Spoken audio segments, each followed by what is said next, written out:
afternoon. Welcome to the April 27, 2022 City Council work session. Thank you for joining us in this hybrid meeting format we're using as our state and community to continue to recover from the COVID-19 pandemic. For work sessions like this one, where there is no opportunity for public comment, those wishing to access the meeting can do so by watching the live stream available on our website, the broadcast on Comcast Channel 21, or by calling in to one of the phone numbers listed for this meeting on the public webcast and meeting materials web page. And thank you again for joining us. And happy to see all these faces around the table for this, and to note that Renee Gruby is in her final council work session.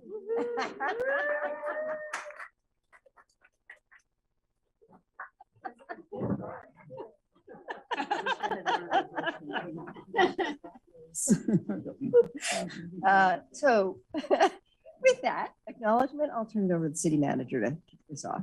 Thank you, Mayor. I was actually going to mention that too, not because I needed to harass you anymore, Renee, but I thought Monday night's tribute was really lovely. Each of you taking time to do that. And in doing that, I was just reminded of, because it was sort of an encyclopedia of all things great in Eugene, which is a lot about our parks and recreation. So I appreciated that, and was also reflecting on my tonight's budget presentation, which is going to have some sections on, I'll be surprised if I don't say promises made, promises kept at least one time. So with that, I'm going to turn it over to two Craigs, a Jeff and a Carolyn, and have them kick this off. Hey, well, thank you, Sarah, city manager and mayor and city councilors. My name is Craig Carnegie. I'm the Parks and Open Space Division manager. I'm here with Carolyn Burke, our Parks and Natural Resources Planning Manager, Craig Smith, Recreation Division Manager, and Jeff Perry, Facilities Manager. And we're here to update you about the work that's been accomplished over the last year using funds from both the 2018 bond and levy. We are now in our fourth year of a 5-year operating levy and have been working on the capital improvement bond during the same time. We're excited to report to you today on the latest progress in meeting the parks and recreational needs of the community using these funds. Through formal surveys, written letters, and informal testimonies, we continue to get feedback that we are on the right track in how we've approached and organized, prioritized the management of both the bond and levy. Our park public survey last summer of over 2,700 residents illustrates just how important Eugene parks and recreation facilities are to our community. 75% of residents stated parks are extremely important to their quality of life. And I'll talk a little bit more about that survey here in a moment. As you've probably seen, our parks and recreation system continues to be very heavily used by people needing to get outside, exercise, and relax in nature. As COVID remained with us this last year, your parks and recreation divisions also continue to play a pivotal role in addressing community-wide needs during this time. I'll provide a little bit of background here. In 2018, council referred a $39 million capital bond and 5-year $3.1 million annual operating levy to the May 2018 ballot. Both were approved by the voters and demonstrated a continuation of Eugene's legacy of strong support for its parks and recreation system. It's a legacy that spans the past 100 years. With these new resources in place, we are now building new parks and refurbishing older ones, making significant renovations to our recreation facilities, providing a higher level of general maintenance throughout the system, and increased public safety efforts in parks. I'm going to start with a brief overview of levy-funded accomplishments and then pass it over to Carolyn to talk about park bond projects, and then Craig Smith and Jeff will discuss recreation facilities. But first and foremost to all of this work is accountability and transparency. A citizen advisory board ensures oversight in the use of bond and levy funds. The Parks and Recreation Advisory Board meets quarterly and is responsible for reviewing year-end reporting to see that spending complies with the intent of the ballot measures. The board then forwards a letter of review to the city manager, who provides this letter to the city council and is made publicly available. The board is made up of 7 residents who serve 2-year terms. An independent audit is also conducted annually on the use of the bond funds. And finally, an annual report from staff is submitted and made available to council and to the public.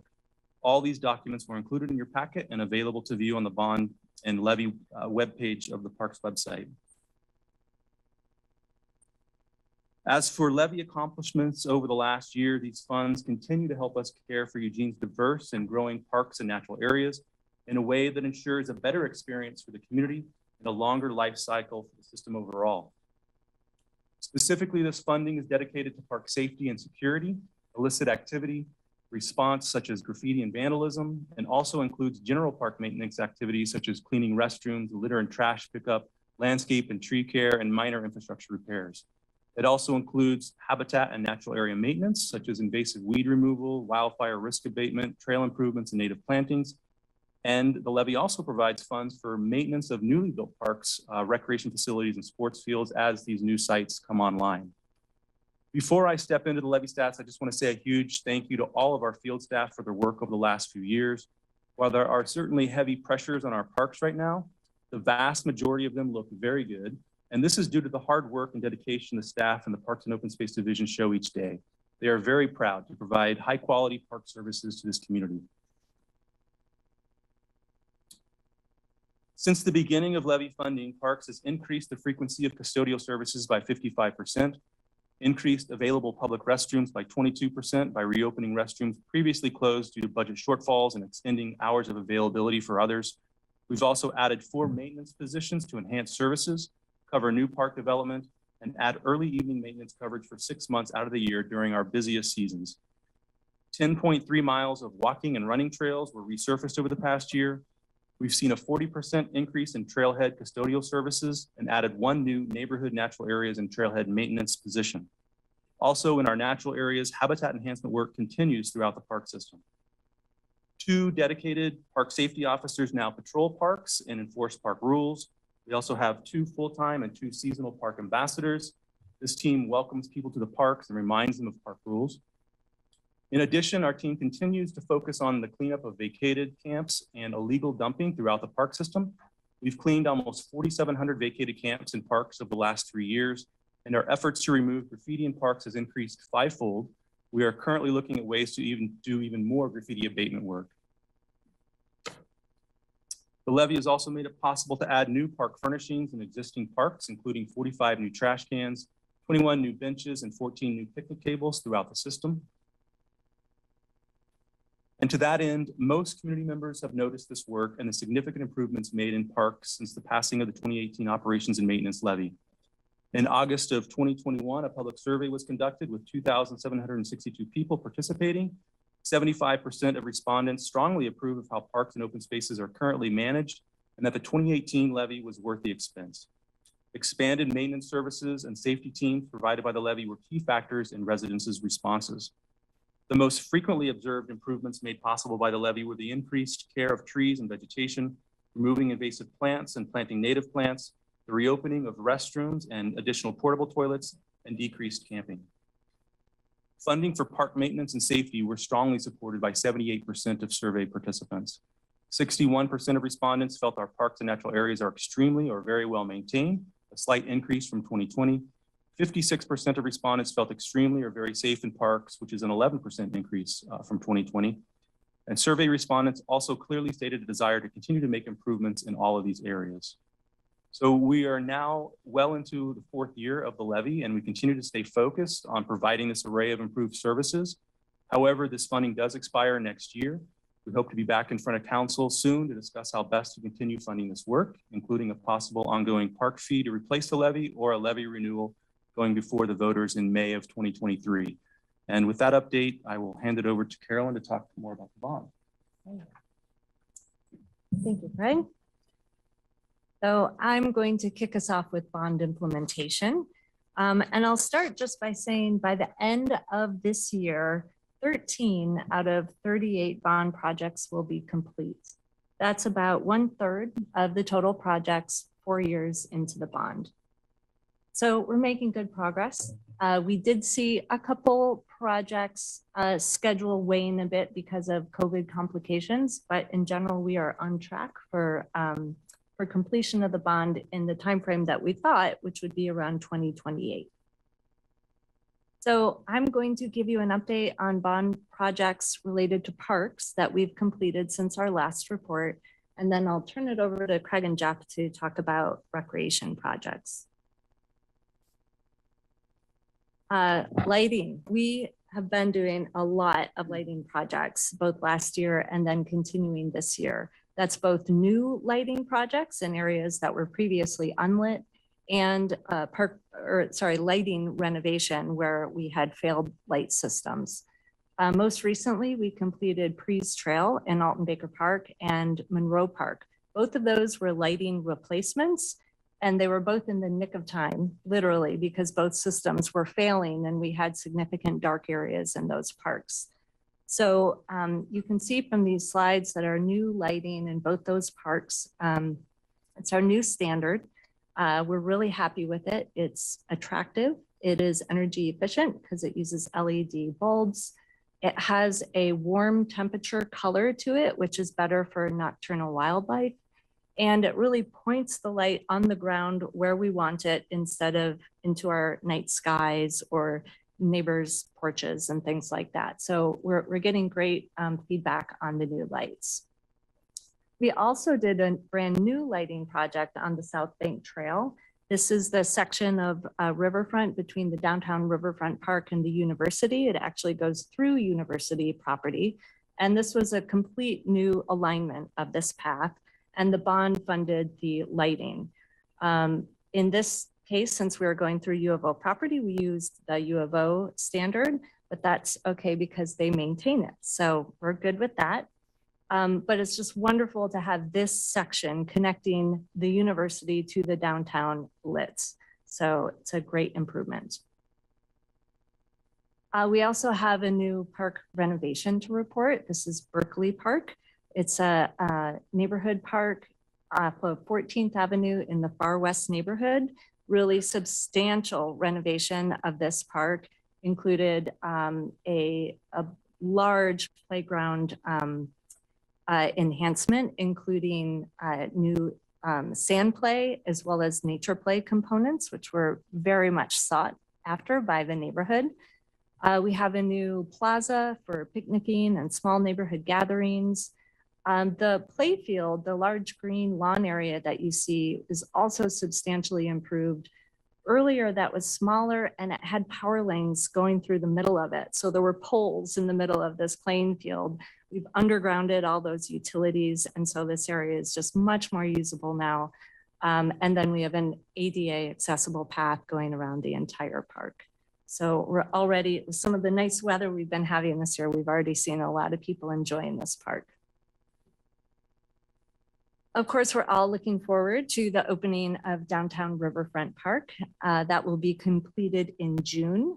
It will be complete with in-ground artwork within the path itself. It has amazingly beautiful overlooks, wonderful plantings, a restroom, new separated bike path. And I love this slide because it really shows the quality of the materials and the unique design that have gone into this park, which is just such a special place in our community where we connect downtown to the river, where we can celebrate both the river and our community. And we're just so excited to be able to host the festival for the World Championships coming up in July.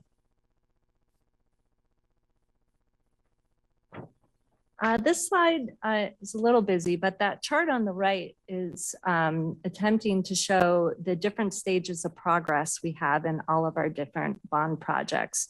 So we generally think of 3 phases. There's a planning phase, there's a more detailed design and construction document phase, and then there's construction. And then when it's complete, it gets a red check.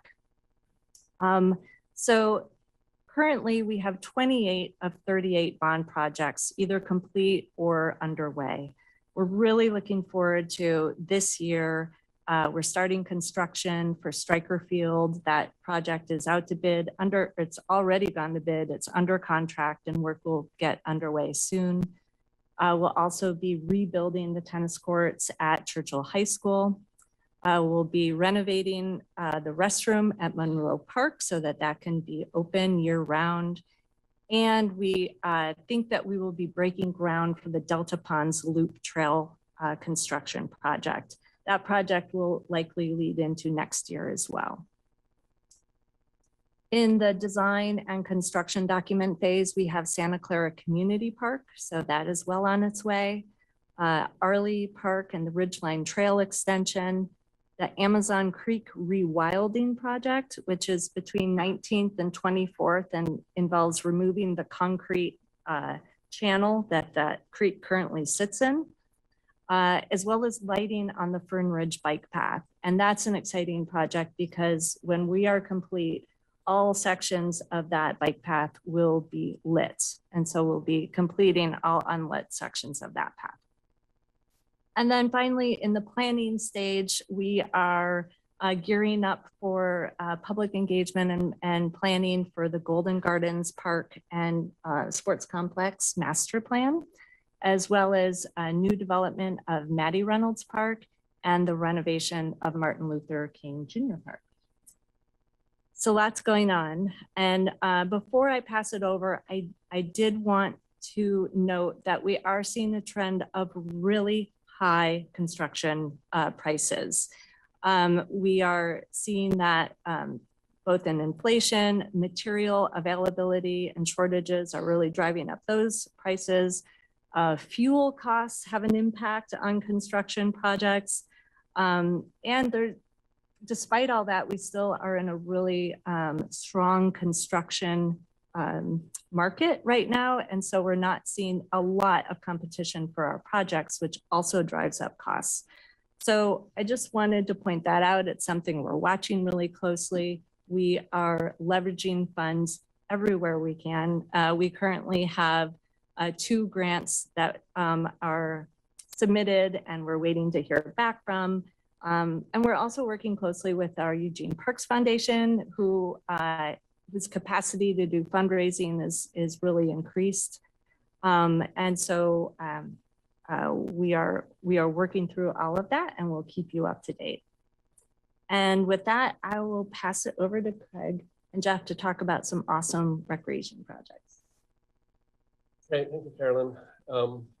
Actually, as you were talking, Carolyn, I actually got myself reflecting that I joined the city of Eugene in 2001, just after Amazon Pool had been renovated.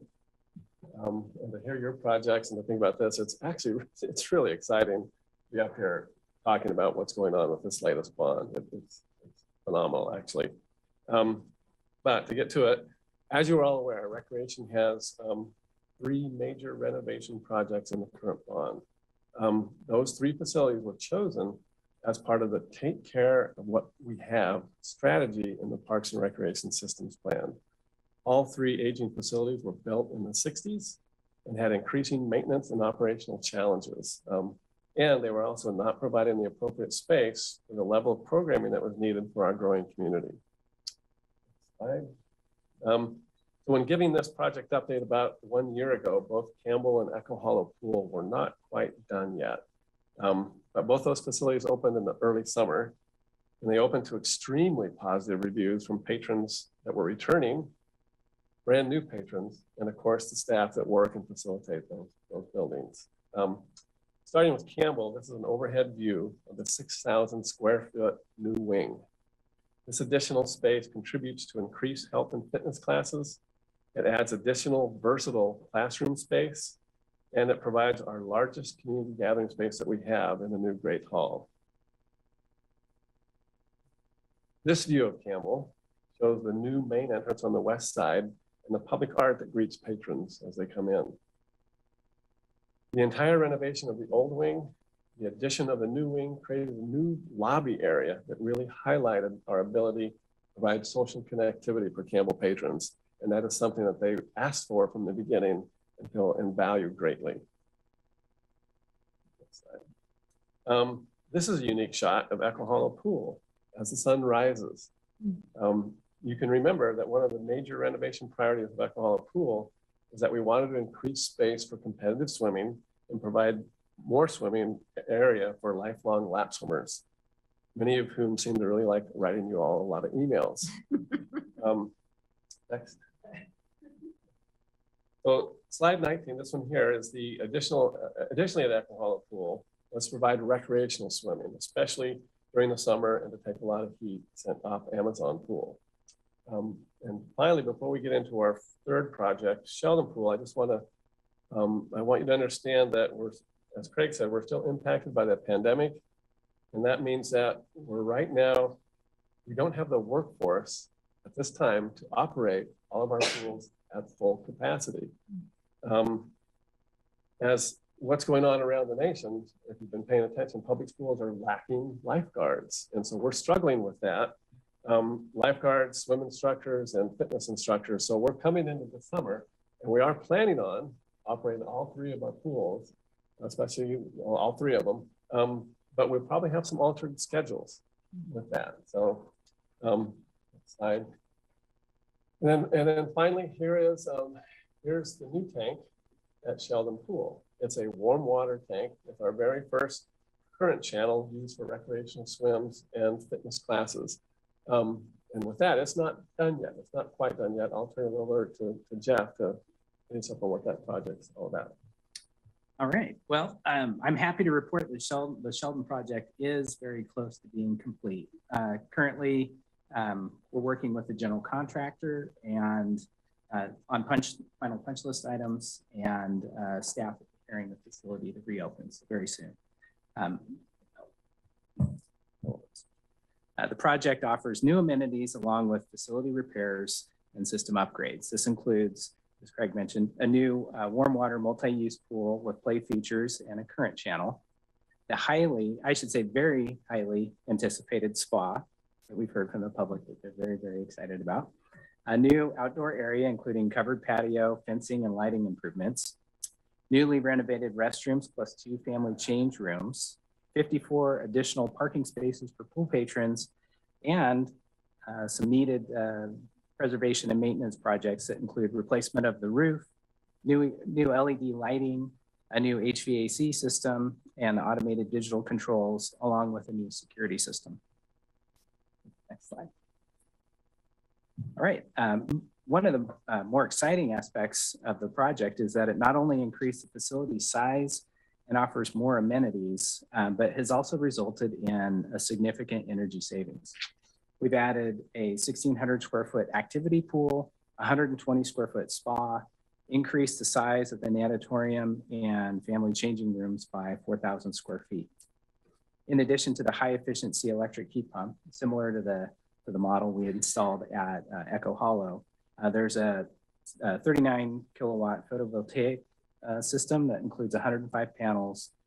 That's almost 2,200 square feet of PVs on the roof. The building improvements have resulted in, I should say most importantly, the building improvements have resulted in a 68% reduction in energy use and an 89% reduction in carbon emissions, which results in a reduction of 282 metric tons, a reduction of 282 metric tons of CO2 per year. Project is also targeted to achieve LEED Silver accreditation along with the other facilities that we've upgraded. With that, we'll jump to the last slide. Okay. So yes, as Craig Carnegie mentioned earlier at the start of this presentation, we are in year 4 at the bond and levy. And we have had strategic discussions on the future sustainable funding needs of our parks and recreation services. So we will certainly be getting back to you with that conversation soon. With that, we're done and we have time for some questions. Thank you so much. This is such exciting work. And when you think how significant this is to our community, it's a huge, huge asset that we are creating. And I am forming a good list of the queue.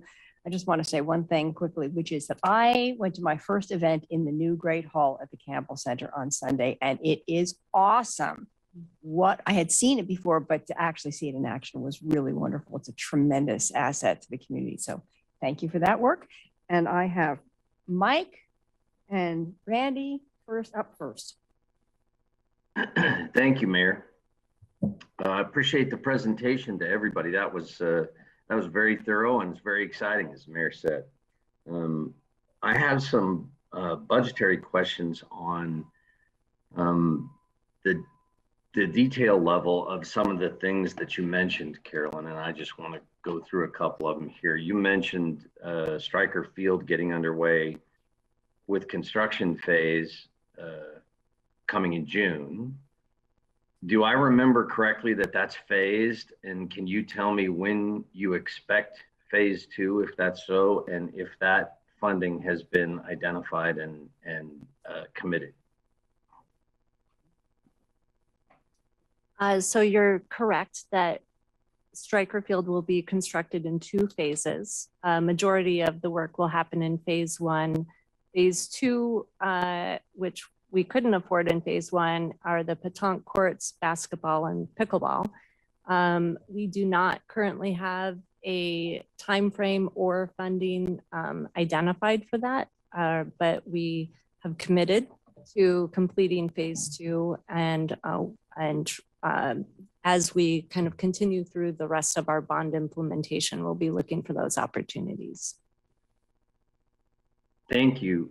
Maybe I can refer to Sarah here. I can't remember, and I apologize for this, whether this was a comment you made to me personally after a meeting, but I think it was made in a previous meeting when we took previously unassigned bond funds to complete something that was in Golden Gardens Park, and I mentioned phase 2 of Stryker Field at the time and was told we had a plan for that money coming from general fund sources or from another source. Maybe City Manager, you can remind me of that if you recall.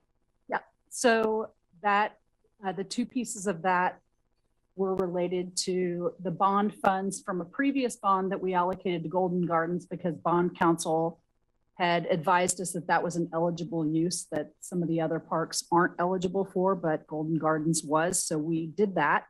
And then when you and I were talking, we were talking about the fact that we thought that we weren't going to have enough funding for even phase 1 as bids were coming in. And so what I had told you is that, and you'll see it again tonight, is that part of my budget proposal has us utilizing some ARPA funds to support the park development of Stryker Field and a couple of other parks as well.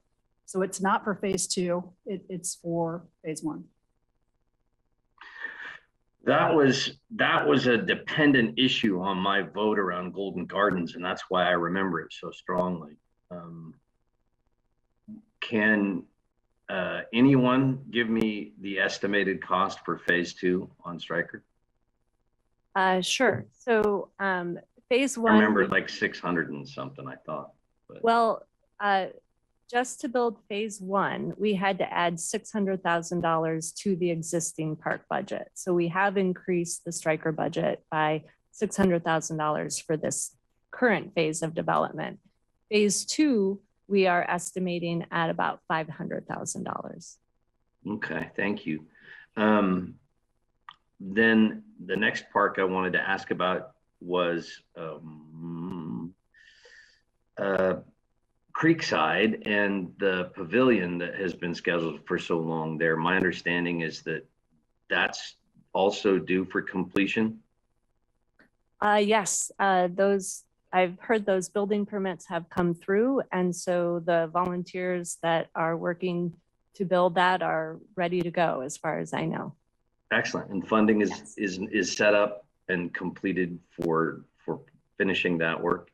Yes, that was a great project. It included donations from the neighborhood as well as neighborhood matching grant funds, and then some other parks funding that's going towards that. Excellent. And then lastly, and thank you, by the way, for being flexible and working with everyone so well to get that completed. Lastly, with Santa Clara Community Park, have we assembled all the parcels yet necessary for that, or do we have? I know that there was some future commitment with some of those parcels, but can you give me a status on that?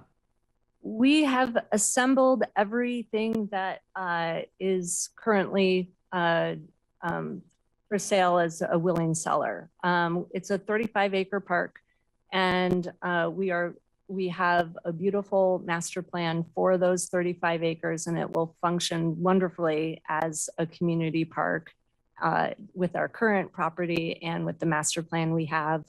There are a couple, I would call maybe in holdings within the area, which one day would be nice to acquire, but we don't see that happening anytime soon. Is that the corner, the lower right corner piece? I would say it's the northeast corner. Got it. Yeah. With those smaller parcels that were up north of the school, right? Correct. We did acquire 3 of those small parcels. So, but it's I think 2 larger parcels. One is being actively farmed, and one has a residence that they're not intending to leave anytime. So, Okay. anytime soon. Can you remind me of the current scheduling for build out and completion on Santa Clara Community Park? Yes, so we're currently in the construction document phase, and our intent is to break ground and construct next year, so 2023. And if all goes well, we'll complete construction, but it's possible because it is a large park that it could extend into 2 construction seasons. Okay, thank you. You guys are doing great. Appreciate it. But I will have further questions at the very least, and probably motions during budget with regard to Stryker Field having been promised so long. See that get done. Thank you. Thank you. Randy and then Alan. Thank you, Mayor, and thank you very much for the presentation. That was very helpful. As I've said before, I believe our parks and recreation system is really one of the crown jewels we have in this community, where we add value to our community members. Getting to the supply chain and labor market problems, have we done any calculations on what percentage, just to put it in context, what percentage that is adding to the cost of our projects? Right now, it is so dynamic that it is really hard to do. I just heard today from someone on our project teams in Public Works Engineering that when contractors are bidding work, they can't even get a quote from their suppliers because they're just refusing. They're saying, we will tell you how much it costs when we deliver it. It's really difficult to put our arms around right now. So we're staying flexible. I figured that was going to be your response, but Yeah. I just thought I'd see if I could tease out an answer. Yeah. I noticed on your list that Churchill Area Community Center is being planned for the future. Do we have any idea what timelines might look at for that? Because I know there's no funding for it as of today. Yeah, no, we're still looking for property in the Churchill area. And so we have a little fund in this bond to look at potential property. We've been talking to 4J about property near Churchill High School and the middle school up there. So, but we have not landed on anything firm. Well, I appreciate that. That's something, of course, I'm interested in. It's in my ward. Our quadrant of the city doesn't have a community center, doesn't have a pool, does not have a branch library. And I know there's a yearning for that. So I'll be interested in that as we proceed. I did have a opportunity to attend the reopening of Berkeley Park and the renovation. I was really, really impressed with the design, and I liked how you involved the neighborhood in helping to talk about and plan for the amenities that are in there. It's really well executed. So thank you for that. My next question is going back to Stryker Field, and I don't know that I'm pronouncing this name right, Craig, and you and I've talked about this before, the Tonk. Okay, that was close. I know that was in the alternate plans for the park, and obviously with the cost overruns, that's not going to happen. Do we have any kind of a plan on that at all? Well, we would like to build it as part of phase 2 at Stryker Field.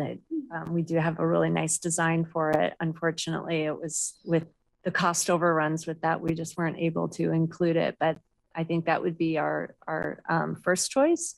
Petanque is currently taking place, or they're doing that at University Park. University Park is another project that we're renovating and will be taking up probably towards the end of this year. And so it's possible that we could also look at improving the facilities at University Park as well. Well, I appreciate that if we look at something even more on even a temporary basis, 3 months ago, I didn't even know what petanque was. But since that time, I've been educated. There's a person that's very involved in my ward in this activity. And what I like about it is it provides a means for youth to get out and be involved in physical activities that aren't the usual folks that show up for football, basketball, and baseball. So it's just another way to promote health and welfare of our youth, and to try and get them outside into our parks to enjoy them. So I will be interested in as we approach there. And I'm guessing most of my colleagues may have different levels of understanding of what this is. But anyway, I just want to advocate for that. On the Echo Hollow Pool and Fitness Center, I really appreciated seeing some of the statistics for the efficiencies, and I really look forward to maybe using that as a model with the biofuel system as we get into more of our energy discussions coming up. So it'll be separate from this, but that would be good. And Mayor, second round, please. Thank you. Okay, Alan and then Emily. Thank you, Mayor. Yeah, promises made, promises kept. Indeed, this is a great report in showing that we said that we did what we said we were going to do, and continue to do that. I'm really impressed by all of this work. Thanks to all the voters that approved this, and thanks to all the staff for all the excellent implementation of all of this. I think that the levy of $3 million a year in maintenance, it really shows. And you know, the 10.3 miles of resurfaced trails. I know that the trails around Hendricks Park and the Ribbon Trail, which during COVID, my wife Susie and I and our dog Sophie have used a bazillion times, and they've become better and better all the time. I think that's really shows what adequate funding can do. And also that 75% of folks felt that parks were extremely or very important to their quality of life. That's just amazing. It just shows what a great park system we have. And the things that we've done to improve the parks, especially like lighting, the lighting on the Amazon Park Trail, especially the lighting on the habitat side, which is low and respectful of the habitat, but also very effective, shows a lot of thought, and it's also increases safety. I think the surveys show we had 14% people from last year thought they were more safe, and that's a big deal because in the survey, that's the #1 reason people don't use parks is because of safety. But 40% people over the last 2 years have felt safer. So that's quite encouraging. And things that we're doing around lighting and vegetation management, all those things really help do that. I had a question about the Amazon Creek habitat restoration. That's almost a $3 million project. That's going to take out the concrete. And anybody explain that a little bit more? I can a little bit. So that is a large project that is funded through a variety of sources. So that's not all bond funding. There's also stormwater in there. But basically, currently between 19th and 24th, the Amazon flows through a concrete box channel. And that's the way we did things back in probably the 60s when we were just trying to get water out of town. And now we know better. And we know that actually having it linger and maybe percolate into the soil and filter through vegetation is much better for water quality and flood control. And so the project will remove the concrete box that it currently resides in.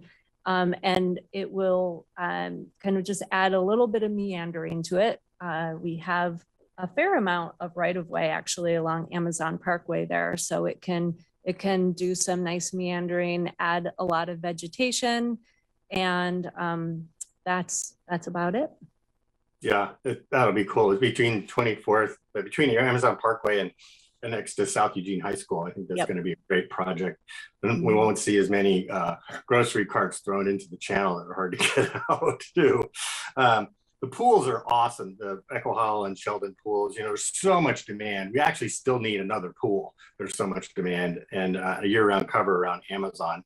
And then finally, just on the solar project at Sheldon, that is just awesome results. It really shows that solar works here in Eugene. Not only does it increase our energy use with homegrown energy, it also reduces our greenhouse gas emissions and contributes to the CRO goals. So keep up all that good work on this, putting in solar on this. Thanks, Mayor. Thank you, Emily, and then Jennifer. Thank you. Thank you. It's a really great report, and you did a great write-up, and I like the survey. I'm going to mention some of my favorite things because I like to talk about the happy stuff, and then I have some questions. I think this was a successful project. We did a good job, and the survey shows that the residents agree that this is an important goal to support. Really smart to put the bids out early, and that's going to be talking about money, so that's really important. I'm glad to see the distribution among the wards, maybe a little more love for 6 and 8. They seem more underserved. You know, I like pools in every neighborhood, but that's a ways off. Echo Hollow Pool has a slide. Should all go try it out. I'm really glad we added Sheldon Pool. I know we couldn't do the community center, but that's some really great improvements for our swimmers. Long ago, I did water aerobics. Do we still have the deep pool there? Awesome. And you mentioned a warm water pool there too? Right, the new tank is a warm water tank for those type of services, fitnesses and recreational swims, and also lessons in warm water. So it's a 4.5 foot deep. That's unique design. super fantastic, especially with the loss of the Tamarack warm water. People really want that. And that we decrease energy use. Awesome. I'm happy to see that small MLK Junior Park is going to be renovated. That's in a dense neighborhood, and it really needs that support. What's happening with Lincoln Park, the Lincoln School Park? Lincoln School Park is currently in the construction document phase. We're also working through some land use approvals. That project has been postponed a couple times, and we think it's likely that it will probably happen next year instead of this year, but definitely next year. Wonderful. It's going to bring me to one of my most important asks. As we increase density and possibly quite a bit of lot coverage, we need more green spaces for people to be in. And I'd really like us to buy some really small pocket parks in our dense neighborhoods. You know, we want neighborhoods where we don't have to travel far. It just irks me to have to get in a car to take my dog to an off-leash park. So I've been asking for those for quite a while, but I just loved us to have some pocket parks. And I know land is really expensive and we need more housing, but as we're going to put in more housing, let's not forget the social and health benefits of having a place where we can gather. A lot of dogs in my neighborhood, always somebody walking on the sidewalk, but not really a good spot to stop and get to know each other. Monroe Park, thank you. It really needed some attention. The lights, critical. Then for years, neighbors have complained about the lights coming into their house. Dog bags, restrooms, I'm out of time, but thank you. This was a success. I'd like to repeat it. Thank you. So this is just a time check for council. I have 3 counselors yet to speak the first round. I'm not inclined to go for a second round because we have another agenda item that we really need to get to. So with that, Jennifer and then Matt and then Clara. Thanks, Mayor. So thank you for the presentation and all of the awesome projects. I'm really excited about Sheldon, so I can't wait for that to be done, obviously. I'm wondering how many of our projects are in a similar situation with Stryker where we thought, you know, the prices, everything has gone up, right? So now we don't have what we thought we had. I'm just curious, you know. I'm anticipating every project. Every project. Forward, okay. Yeah. Okay, so I'll be curious to see what we talk about tonight as well. I think that a lot of folks, I mean, if you look at the map, I think you can tell there's only a couple projects in North Eugene that are done. So there's a lot of anticipation in North Eugene about what's the next step. When are we gonna start talking about, you know, the next projects? You know, when am I gonna see my area? Because, you know, myself, I live in an area that's been identified as needing to purchase more parkland, and there are many other parts of North Eugene that are in similar situations. So I get asked that a lot, you know, and so what's a good answer for those people? Like, I know it's going to be a while. Sure. Well, on the acquisition front, we are always looking for opportunities to acquire land in unserved areas. We actually did just acquire a new neighborhood park site in Northeast at the corner of Delta and Ayers Road. So that was a previously unserved area. With all the development that has occurred in that area, the developer was willing to work with us and sell us a portion of the property that they couldn't develop, but it makes a wonderful park. So we're always opportunistic when it comes to acquisition. That's kind of how it has to be, since we work with willing sellers. And so we have our eye on all sorts of property around Eugene and reach out occasionally to landowners to see if, you know, they're ready. And other than that, we have to be patient. But that's kind of where that sits. And then as far as, you know, renovation of parks, we just have this priority order where we're trying to fix those that are in the worst shape first. And it can be hard for somebody who, you know, has their own neighborhood park that really feels like it needs some love, but there's a whole system out there and maybe some need a little bit more love. But guaranteed, we are looking at all of them. We have a priority list, and we'd be happy to, you know, always happy to attend a neighborhood association meeting or address individual questions about specific items. And my memory is that you can look up the 30-year system plan to find your priority of your park in your neighborhood, right? That's correct. Yes. Excellent. So my last question, there was testimony, and I didn't bring my notes, unfortunately, with me at our last forum about, was it Golden Gardens and wanting to add more land? There was a recent letter, I believe. Yes, and letter. Yeah. So Golden Gardens is about a 225 acre park site. It's one of our biggest. And this master planning that we're just starting, we've just gone through our RFP process. We have a consultant, we'll be doing community engagement. So through that process, we think that, you know, we will be able to address the various interests of users, of the neighbors, of the sports participants, to come up with a design that works for everyone. We did consider expanding that site and purchasing some additional land to the north. That land, though, was just recently brought into the urban growth boundary as part of the most recent expansion, specifically for campus industrial, I think it is. And so it cannot be used for parks and recreation. The only way we could possibly do that would be to offset the loss of those acres. I think it was like 40 acres, by finding another piece of land that was suitable for campus industrial somewhere else and bringing that into the urban growth boundary. And we all remember how long that takes and the scarcity of land actually that we have. And so we determined that it wasn't feasible. So that said, you know, we're going to go through this master planning process and listen to everyone's voices and I think come up with something that kind of balances all the different interests out there. Okay, thank you for that. I appreciate that. And last question is, are we almost at having a new name for Stryker? Are we getting closer? My goal is by the time we have our grand opening celebration, which should be this fall, that we will have. It's guaranteed. All right. Excellent.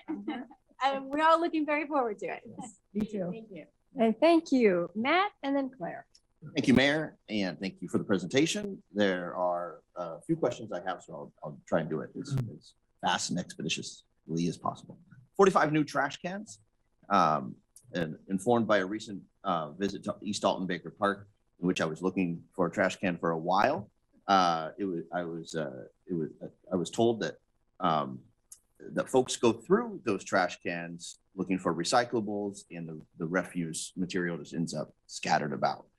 When we put in 45 new trash cans, are we also putting in 45 recyclable or recycle stations to, I guess, offset the willingness to rummage through and look for recyclable items? And what's the, or how often are those trash cans picked up? Is it weekly? Is it? Most of those trash cans are picked up daily. However, we don't have a current recycling program in our parks at this time. It's something that I'd like to try for us to explore, but I think we've just had some difficulty getting the setup going. And I understand the concern that some residents might have with recyclables being tossed into the garbage, and it's something that I think we should look into. We've looked into it in the past, and the feasibility just wasn't there. But I hear what folks are saying around that, and we can certainly look more into that. That's great, thank you. And I'm going to continue advocating for outside my ward for a minute. I'm going to bring it right back to Ward 2 and pick up what Councilor Groves was putting down in regards to a community center in the Churchill neighborhood. Both my little brothers graduated from Churchill. I still have family in the Churchill neighborhood.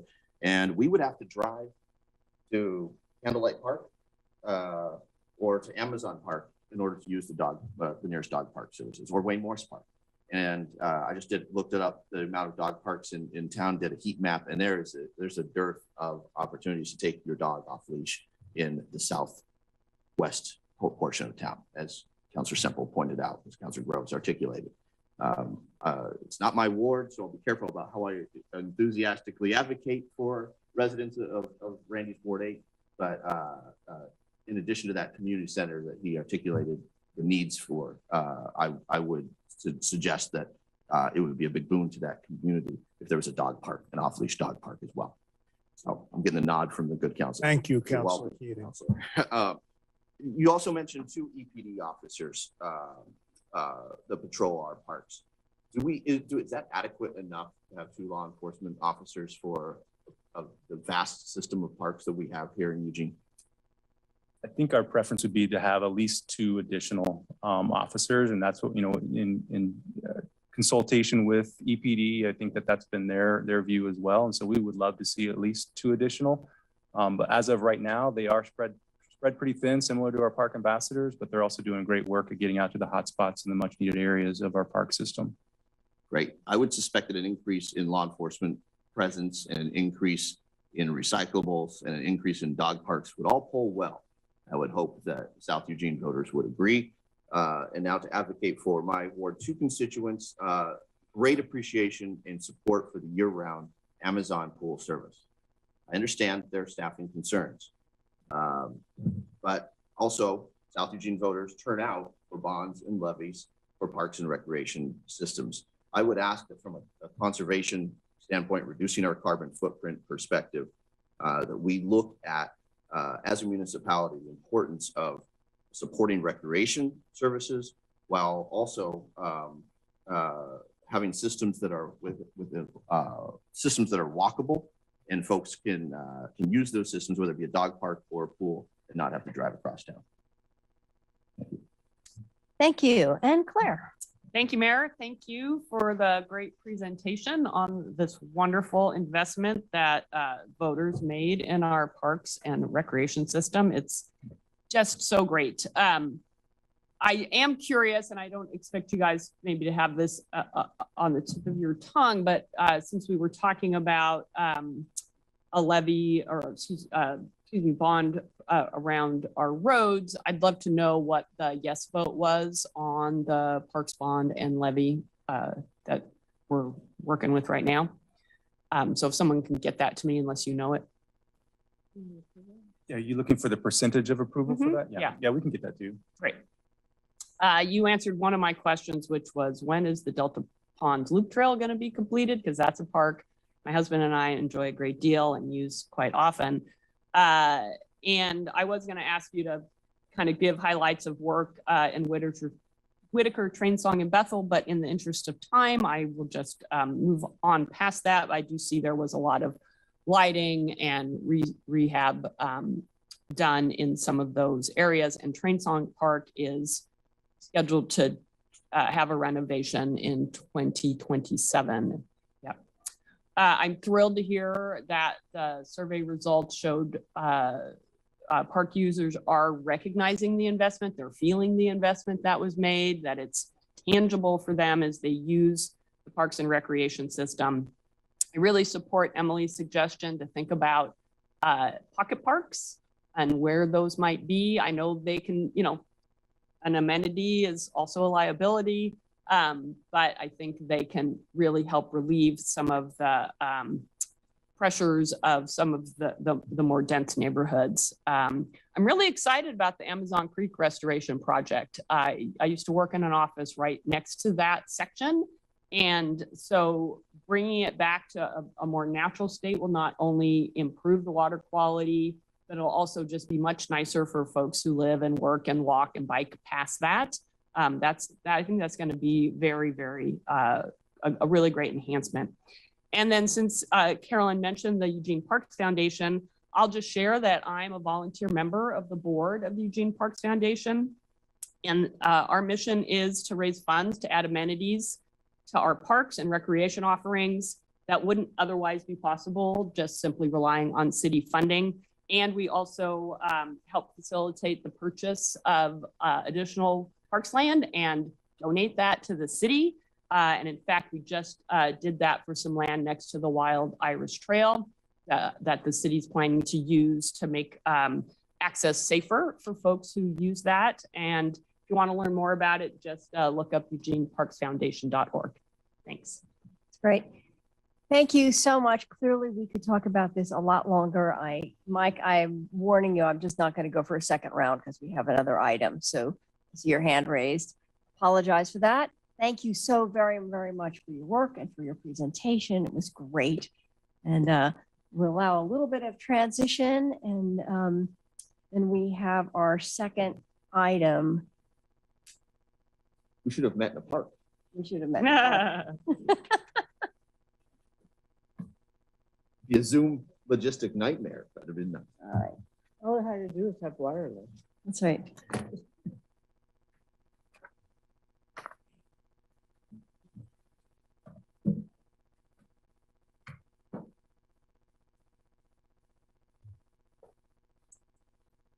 Okay, manager, I'm gonna kick this right over to you, and you're gonna shoot it right over to Matt. Got it. All right. Well, good afternoon, Mayor and City Council. I'm Matt Rodriguez. I'm the Public Works Director. This work session is for Council to consider taking action to adopt an ordinance that would amend Eugene Code 4.009 penalties about a willful violation of Eugene Code 4.830 portions of the street reserved for vehicle traffic. That could be punished by a maximum fine of $500 or up to a maximum of 10 days in jail or both. At the public hearing on April 18th, a number of people provided testimony about concerns how this proposed ordinance would impact people vehicle camping. I want to clarify that the proposed ordinance does not apply to vehicles or vehicle camping. Code related to enforcement of vehicles and vehicle parking are largely addressed in Eugene Code Chapter 5 and the State Vehicle Code. This ordinance specifically relates to people electing to use the portion of the street between the curbs for unauthorized non-vehicular uses like storage of materials or containers, construction staging, and in some instances, placement of tents or other shelters that present an immediate safety hazard. In 2015, City Council adopted a Vision Zero goal to eliminate transportation-related deaths and serious injuries. In 2019, the city manager adopted a Vision Zero action plan to implement this goal. One of the pillars of Vision Zero is a safe systems approach to street design, simply designing streets to be inherently safer for all users. Equally important to street design is the ability to enforce unauthorized uses of streets so that they are safe for all street users, basically ensuring they are used the way they are intended.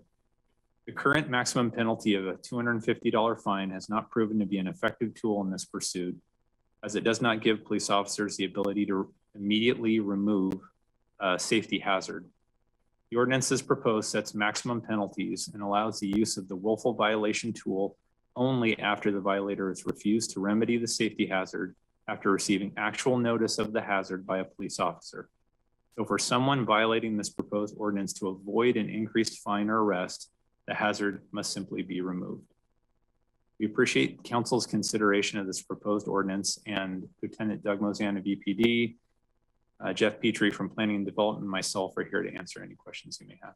Thank you. Thank you very much. And let's see, are there counselors who have questions or comments? Claire and Randy, and then Emily. Thank you, Mayor. Thank you, Matt, for resetting us on this topic. So I'll just recall for my council colleagues at our first work session on this, I was hesitant to move this forward to a public hearing. I'd expressed hesitation on the proposal and about that I needed to validate with my constituents, who particularly in Whitaker, who have been impacted by these kinds of activities of structures or other things being placed in the right of way, and if they would support this type of sanction to try to get folks to not engage in that kind of activity. And thanks to the efforts of the neighborhood liaison to the neighborhood association, I heard from a number of residents, and you heard from some of them as well, residents and businesses, that they do support this proposal. These are folks who have a lot of compassion, when we're talking about how this might impact folks who are unsheltered. Folks in my neighborhood have a lot of compassion. They have a lot of tolerance, but there have been times and circumstances where these kinds of activities that this is trying to address have really just been untenable. And so they have requested that expressly that I support this proposal. And while I recognize the dynamics of folks concerning that we are criminalizing homelessness, that, we do need to have ways to keep the right of way clear, to ask folks to conduct activities in another location. And that includes folks, as the Public Works Director has mentioned, who are doing a construction project and they haven't gotten the correct permit and they're storing stuff on the street. So it's not just our unsheltered folks who are at issue here, and that this will be a mechanism, hopefully used sparingly, to allow law enforcement to ensure that our right of way is used for the purposes it was intended for. So with that, I will be supporting the motion on this ordinance. Thank you, Randy, and then Emily. Thank you, Mayor. I too will be supporting this. I was just out in my ward yesterday and I saw a handful of, I would say, dangerous situations where people could be seriously hurt or killed if they were run into, or a vehicle runs into materials that are stacked in the streets. I've seen in the past, not yesterday, but I've seen in the past steel I-beams that are dark in color. They're stored out there. There's no warning, there's nothing. And if you stray out of your travel lane and hit those, you're gonna have a bad day. So I do support this, and I've heard from quite a few of my constituents as well in support of it. So thank you. Thank you, Emily, and then Mike. Thank you. I have mixed feelings about it. Certainly the testimony, even though it was incorrect, was emotionally impactful.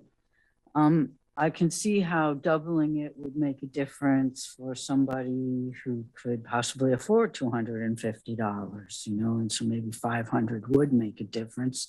The threat of jail might make an even bigger difference. I am really concerned about tents because they can't afford the 250, but I want to remind people that 500 is the maximum. They could substitute community service, I believe. And it's a safety issue. I've seen tents on the road outside of Monroe Park, and just cringe that, you know, somebody could be run over, especially if it's not a tent in between two vehicles. So don't really like having ordinances that are sometimes enforced because there's the danger of them being enforced more. If you did need to have a pile of 2x4s in front of your house or some bark mulch, can you get permission to store it there for a few days? You know, if it's not on the corner where somebody could not see or something. We have a right-of-way use permitting process. And as part of that process, we make sure whatever use is actually staged in a safe way. So that allows us to actually look at it and make sure that will work. There is also a small fee associated with that. Well, that, you know, if I needed some bark mulch and didn't have my driveway place to put it on, I would be willing to pay a small fee. That makes this seem a lot better to me, that there is a way you can do it if you're safe and you need it for a little while.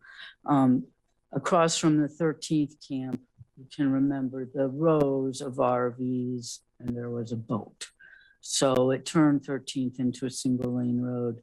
Would a boat be something that this would be counted for? So if it was on a trailer, it wouldn't. I'm going to look at Jeff, but if it's a trailer that's licensed in the state, it doesn't actually have to be actively licensed, but if it's a type of vehicle or trailer that would be licensed, it would be under Chapter 5. If the boat itself was sitting there, not even on a trailer, that would be subject to this. And we actually have had instances where we have had a boat not on a trailer. Okay, so that situation would be covered by our other parking rules. Okay, the boat was quite a thing to see, and it was a really dangerous situation. So I'm going to support it. Just a tiny bit of hesitation. Thank you. Thank you. Mike and then Alan. Thank you, Mayor. I'll be supporting this measure as well. Not the least of which is we have asked public safety in a number of ways to step up and deal with problems. And in a very specific way, they're saying one of those problems, we need a different tool in order to do what you've asked, in order to successfully deal with some of this. And so I feel kind of compelled, since we've asked them to do the work, that we listen to them and in fact give them the tools they need to do the job. That's just one of the several reasons I think this is a good idea. I almost hit someone by accident recently. There was an encampment on right to the curb's edge with several tents, and didn't see until I had already passed it that there was someone actually sitting on the street in the bike lane, and there was a bunch of parts of that camp that had come out onto the street. And I was traveling appropriately in the travel lane, but I was, you know, I drive a large vehicle and it was pretty close to that yellow line there where the bike lane is. And I didn't see the guy until the very last second. And if he had stumbled, fallen, whatever, out into the travel lane, that would have been a horrible situation. So I think this is a very good idea, especially under under our concern with regard to Vision Zero. I do want to say that I read the letter from our Human Rights Commission, and I found it kind of troubling. I need to say that I hope the Human Rights Commission doesn't see it as part of their mission to oppose council with regard to policy. They had a particular phrase in the beginning of that letter that concerned me, that perhaps they thought that their rule was to oppose policies set by council, and thus oppose council if they had a disagreement. And I found that very concerning. From my perspective, their opinions are absolutely wanted at all times because their job is to advise us. But I don't see it as their job to fight us if they disagree with us. So I hope they'll consider that if they have a chance to be watching this. Thank you. And well, I've only got 24 seconds. All right. Thank you, Mayor. Thank you. Now, Alan and then Matt. Thank you, Mayor. Matt, thanks for the presentation. Could you review again the process for enforcement? How would this work? So what this proposed ordinance would do would allow an additional tool, right? Right now, if there was an immediate safety hazard within the curb lines of a street that was not related to a vehicle, a police officer could issue a $250 fine, but we can't move the obstacle. It stays there. So someone could elect to just leave it there. With this proposed ordinance, it adds willful violation that says, if a police officer comes up and says, this is a safety hazard, you need to address this. If the individual does not address it, then we would be able to move forward with willful violation, which would be the increased fine up to $500 or arrest. Right. So this is avoidable if you comply. Yes. Okay. So this is about willful refusal to comply after notice. And so it's also not about camping everywhere. It's about camping in the street or other things in the street. In my neighborhood, some of the construction projects I've had numerous complaints about them, safety issues around that, and the use of the right of way, which seemed unsafe to a lot of people. So it's about stuff in the right of way in the street, which I agree is a safety issue in certain circumstances for homeless folks as well as motorists and bicyclists for that matter. So with all that into consideration, I will support the motion as well. Thank you, Mayor. Thank you. Matt. Thank you, Mayor. I'm going to add some clarification as council's liaison to the Human Rights Commission. Members of the HRC asked me, and I said I would read a statement into the record. Adopting the 2022 work plan, City Council has directed the Human Rights Commission to monitor policies that impact culturally and economically marginalized communities, and to end policies that criminalize or fine individuals for behaviors associated with homelessness. Accordingly, the Human Rights Commission urges Council to reject the proposed amendments to Eugene City Code 4.830 and 4.990, creating a new misdemeanor. Eugene City Code 4.830 prohibits using the street, quote, for any other purpose than vehicular traffic, quote, end quote. Currently, violations are punishable under Eugene City Code 4.990 and a fine of $250. The city's proposing doubling the fines now to $500 and imposing jail time for, quote, willful violators. Many Eugenians shelter on near the street due to extreme poverty, lack of shelter, and affordable housing. And the fact that sheltering is prohibited in every other public space. Now, by criminalizing Eugenians who reside on the street, city will harm vulnerable community members and violate their human rights. Such penalties have been shown to deepen poverty and disproportionately impact communities of color. People simply cannot afford it. 1 in 5 Eugenians live in poverty, nearly double the state and national rates. You all have the rest of the statement in your email inbox, but I felt the need to clarify because I did not hear the word oppose anywhere in there other than the Human Rights Commission asking or informing and monitoring appropriately, and then asking council to reject the proposal. I welcome and applaud the Human Rights Commission members for doing their work, and I would be supportive of this motion only if there were an amendment that included language to also increase the maximum amount of community service. Can we speak to that part, please?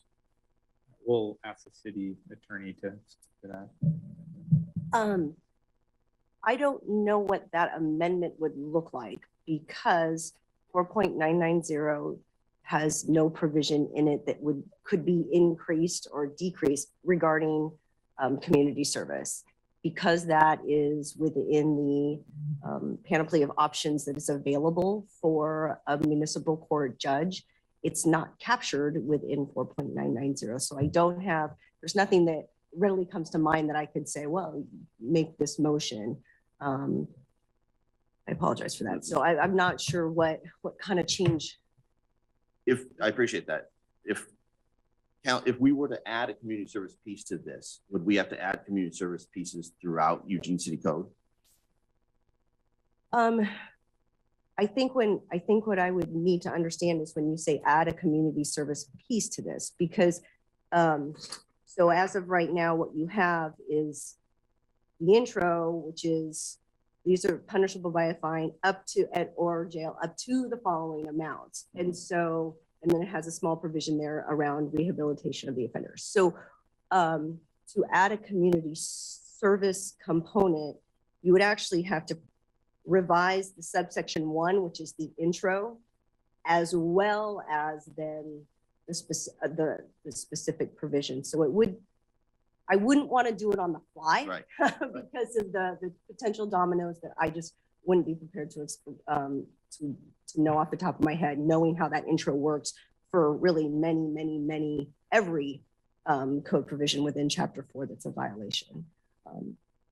If that's something you want to explore further, it could be a separate work session, not to add to everyone's agenda, but I mean, that would be like discussing whether and how and if and should community service be captured within the penalties of Chapter 4 is kind of a separate topic that does have broader arms and wouldn't be specific just to this, including I'd love to have, you know, your Chief Judge Gill here to talk about how that works. I'm not in a position to do that. He certainly could. He uses it, he's well-versed in it, and he would be the one that I think would be the right person at the table. Thank you. So a question for the judge would be, unless you know, Counselor, what's the maximum community service judge penalty that, or what's the maximum community service sentence a judge can hand out? My understanding, and Lieutenant Mazzano is getting out of his chair, my understanding is that it's equivalent to the maximum fine amount, and there's a per dollar rate. So if the maximum, I believe it's, and please, Lieutenant, correct me if I'm wrong, if it's the community service is a $20 an hour, then the number of hours would equate to the fine that was being assessed at the time. So even though, I mean, the maximum, if it was moved to 500, then it would be the $20 an hour maximum. Am I hitting that correctly? You're correct. I don't know the exact numbers. I can also say that the judges have a matrix for jail time in terms of days. So if a person were sentenced to, we're presumably going to be sentenced to 5 days in jail for an offense, they could elect to assign that person to a certain amount of community service. But that's only within the purview of a judge, not the police. Okay, thank you. That's helpful. I would be comfortable tabling this until we get the judge in front of us and have that larger conversation about increasing community service or weaving community service into this code. So thank you, Mayor. Thank you, Lieutenant. Thank you, Counselor. Thank you, Matt. Thank you. Yeah. So I have Mike and then Alan for second round. Thank you, Mayor. I first want to say I understand my colleague's reading of that letter, and I take your point very well. It was the last part of that phrase that said to end policies that led to my interpretation of that reading, and I appreciate the clarification. Number two, I have on several occasions wished that Judge Gill would hand out a different manner of sentence in community court, but that's not, I've been told that's not our purview to go down that road. And City Attorney, am I correct about that? Can you tell me what would be our, what are our guidelines about how we can advise the municipal judge about the outcomes of his sentences? Do we have a role in that? You have a role similar to what is already encompassed within your chapter 4.990, which is the penalty. So currently your role is you can establish the maximum penalty for something. So for example, so long the maximum penalty, and then you know, where it's within his judicial discretion, and he on the sentencing below that. So do we have any appropriate role in addressing his judicial discretion? no. I mean, that's so not within the judicial discretion. It's not. And so when I hear what Counselor Keating is saying, what I would envision is you would set a maximum community service that could be sentenced. So that would be the only way I would see a role. I get that. Mine is, for example, I wish that the judge could mandate as a part of sentencing someone's participation in drug treatment, and I don't know that we can, and I don't know that we can set that as a maximum or how that would work with regard to his, I don't know that we can set that as a maximum or how that would work with regard to his discretion. But I'm hearing you say, though, that the concern that Counselor Keating has as an option for the judge is already on the table, and the only thing we could do is limit it. Is that correct? That's correct. And there's a number of there's quite an array of alternative sentencing that is available to the judge that is nowhere mentioned or encompassed in your code. But we can't encourage him to rule in a certain fashion. We can only say, here's the maximum distance you may go. That's correct. I mean, Judge Gill is your employee. So when it comes to, so you can talk about general philosophies that you hope to see encompassed on a bench, but as it comes to case by case, that is his discretion as a judge. Okay. I'm still in support of this, and I'm satisfied that he has a wide discretion of options at his disposal and his discretion when it comes to sentencing, as he feels just in any particular case. Thank you. Thank you, Alan. Thank you, Mayor. I've been a longtime big supporter of community service, especially as an alternative punishment, especially for indigent people, because it makes a whole lot of sense. We're not going to get a fine out of them anyway. My experience is that it's very uncommon for us to actually have community service in an ordinance at all. In fact, I can't even think of a single one. Maybe city attorney can think of one. I can't think of one where we actually say that. Having said that, community service is used in a multitude of offenses in city code. And that community service is actually within the purview of the judge, municipal judge, in the judge's discretion on how to adjudicate an offense. And we don't typically, as a rule, tell the judge how to do his job. If we want to have comments about how they do that, and I've witnessed Councilor Clark do this, that expressing opinions about how they should do that during the evaluation process as comments about what we think they should be doing, that's an appropriate place for that. But if maybe a more appropriate place for thinking about this is, and I might suggest a work session on community service and how it gets applied with the judge here. And how it gets applied within our city code. So, city attorney, can you think of places where community service is actually spelled out in an ordinance? I'm not aware of community service, particularly within any penalty provision, because that's what we're talking about. We're talking about it as an alternative. I am not aware.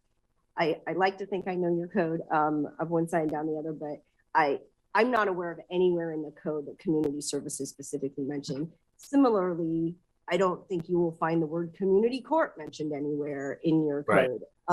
And that is an enormous arm of an alternative type penalty and process, and that isn't encompassed, but fully within the scope of judicial discretion. And community service kind of falls within that same world. But no, I'm not aware of it being anywhere in your code. Yeah, I would suggest that cherry picking ordinances and having it put in one place and not everywhere makes our code inconsistent and is not our practice. If we want to have more community service be part of the options that the judge uses in their discretion, we should have a discussion with the judge. But putting it in the ordinance is not, I think, an appropriate place for that. Thank you, Mayor. Okay, thank you. I think we are ready for a vote on this, and There's no motion on the table. I know. Okay. I just heard mention of the that table was my earlier. leading into, Yeah, I'm sorry. so I would ask her to put a motion on the table. Yes, that's where I was going. Okay, thank you. I'm sorry. All right, so Councilor Surratt. All right. Move to adopt an ordinance amending section 4.990 of the Eugene Code 1971, adding a penalty for the willful violation of section 4.830 of that code. Second. All in any discussion? Yeah. This is another example, Mayor, of me seconding in my role as Vice President. Just want to make that clear, that I'll be opposing the motion as it stands unless it would be appropriate. I don't know if I can as someone who makes a second. So I'm asking for clarification if I could move to table as someone who seconded the motion. Yes. Yes, you can move to table. I would suggest, council, that we move to table and hear from Judge Gill before we advance this proposed ordinance change. There a second? Don't think you have a second. Copy that. All right. Any other discussion? All in favor of the motion, please raise your hands. 1, 2, 3, 4, 5, 6 opposed. 1. Okay, thank you very much. I appreciate this conversation and the thoughtfulness. I appreciate what the information you brought to the table. I think this is the right path to follow, and I think the follow-up conversation may be to have one of our regular meetings with Judge Gill, and we can talk about community service and how he looks at that. So that sounds like a useful follow-up. Thank you again very much. And with that, we are